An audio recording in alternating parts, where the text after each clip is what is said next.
So starting off, the first thing I recommend when you're running Dungeons & Dragons games online is try to have a webcam if possible. I know that that's not an option for everyone, whether it's internet can't handle it or you just don't have a webcam. When you're talking online, it's very easy for people to unintentionally talk over each other, and the webcams help you see when someone's trying to say something. But if it is at all possible, I highly recommend using a webcam. It gives a lot of benefits. One, it helps you connect with your players and the other players with each other more. It helps people stay more focused. Also, if someone's muted and they start talking, the only way you would know that they're trying to talk is you can see them talking. And so you can be like, hey, Bob, you're muted. And they don't feel like you're just ignoring them. So if you can, use a webcam and encourage all of your players to do the same. My next tip for when you're playing online, understand that we are using technology and things can go wrong. Allow time at the beginning of each of your sessions to set up and fix any minor problems. I also encourage you to do audio checks at the beginning, let everyone kind of balance everyone's volumes out. And that's actually what I use to transition into my games. I've heard some people say don't allow small talk at the beginning of the sessions because it ruins the groove. You can't not allow small talk, and there's nothing wrong with it. It's fine for people to get on,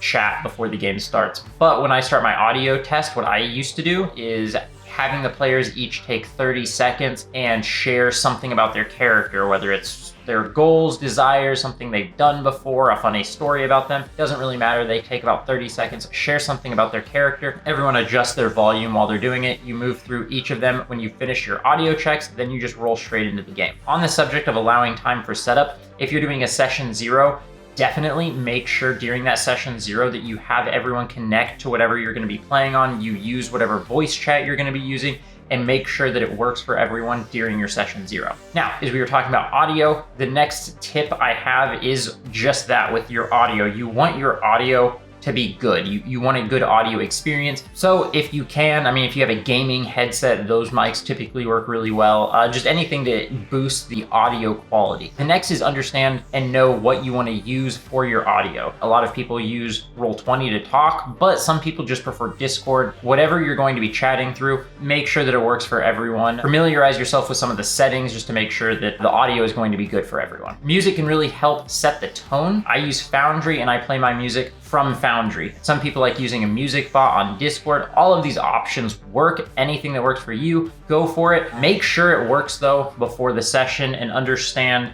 what you're going to do. Figuring out a way that works and actually using it can be something that's somewhat challenging, and you want to make sure that you have set up beforehand. A kind of a bonus tip, whenever using technology, always test it out. Never just assume something is going to work. You have no idea why it wouldn't work, but technology has a crazy way of just not working when you want it to. So especially with things like music, test it out beforehand. What I often do is try to get one of my players to hop on while I'm testing out some of the different music options, and they can help me gauge volume and things like that. My next tip is to take breaks periodically and allow times for players to go refill their drinks, use the bathroom, things like that. The reason this is important is because if you don't, especially when you're playing online and people can just throw Discord up on their phone, then they might go make a sandwich while they have Discord up on their phone. This has happened to me where you're like, can you roll for perception or something? And they're like, hold on, let me get back to my computer. And there's nothing inherently wrong with that, except for people can get distracted when they start doing other things while playing. And so the more you can keep your players focused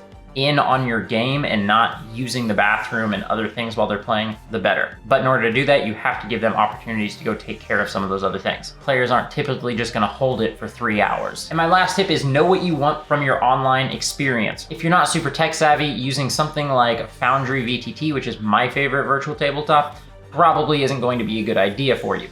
Or maybe you don't even want to use a virtual tabletop. You could use something like Discord, and they have mods that will allow you to roll dice. And so maybe you just do Theater of the Mind and it's just on Discord, or maybe you do a Zoom call and you roll on D&D Beyond. There are so many different options. Don't feel like you need to use Foundry or Roll20 or any of these virtual tabletops because other people are using it. Find what works for you and your table. Something to remember is whatever virtual tabletop you're using or tools you're using are just supposed to aid in your online gaming experience. It's not supposed to be the focus. You're not playing Foundry, you're not playing Roll20, you're playing Dungeons & Dragons, and you're just using those tools to aid you in that. If the tool is taking away from the experience, don't use it. Now, I really enjoy Foundry. I like some of the stuff that it can do, so I use it. All right, so those are my main tips for improving your online games. If you enjoyed this video, hit the like button, and I will see you next time. Thanks.